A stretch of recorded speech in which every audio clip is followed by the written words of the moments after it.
Basically, it's an outline between Vitalik and like the main devs of Ethereum for what they want to achieve by the end of the decade through 29. And the main points are, there's nothing like shocking about it. Like the main points are the things that the Ethereum community has been talking about for a while. It's just set down on into a roadmap.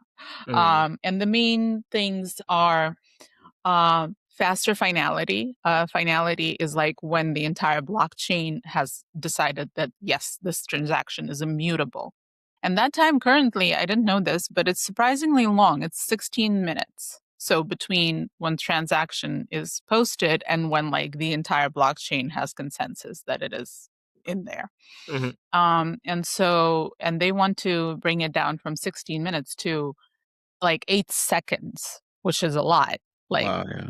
if you're, you know, related to that is reducing block times, which is 12 seconds right now to 2 seconds. So that's like a much narrower window, but it's probably because that's a different process, a different kind of harder thing to do.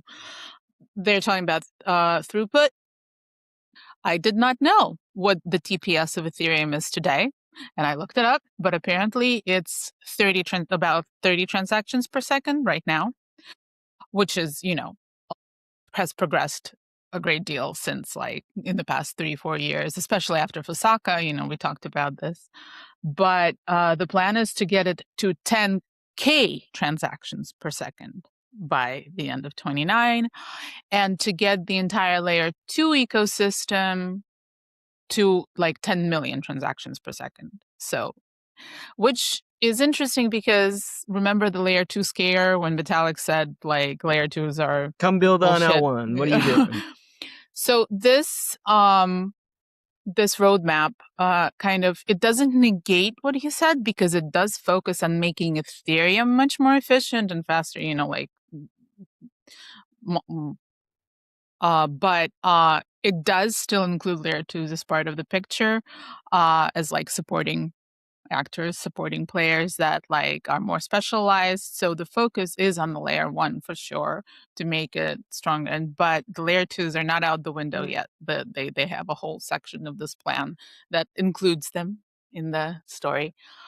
And the other 2 things are quantum resistance, which is what we've been talking about. So a kind of a cryptographic changes that are quantum resistant going forward. Something about hash mechanisms something about hashes that's going to change, that's going to make it Not a the different hash. cryptographic. Not the hash I'm interested in. Not the. Yeah, and privacy. Privacy is the other one. So built-in privacy for shielded ETH transactions, privacy by default, I believe.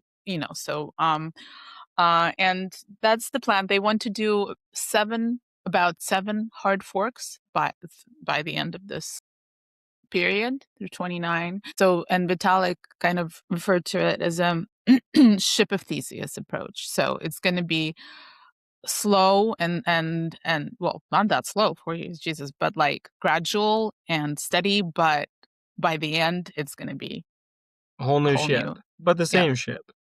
But the same ship with the same kind of purposes and values. Like this was like the Ethereum narrative over the past 10 years has always been like, but this was always the plan. But this was always the plan. So this is more of that. Like this was always the plan, and this is they laid out the next 4 years of what the priorities are.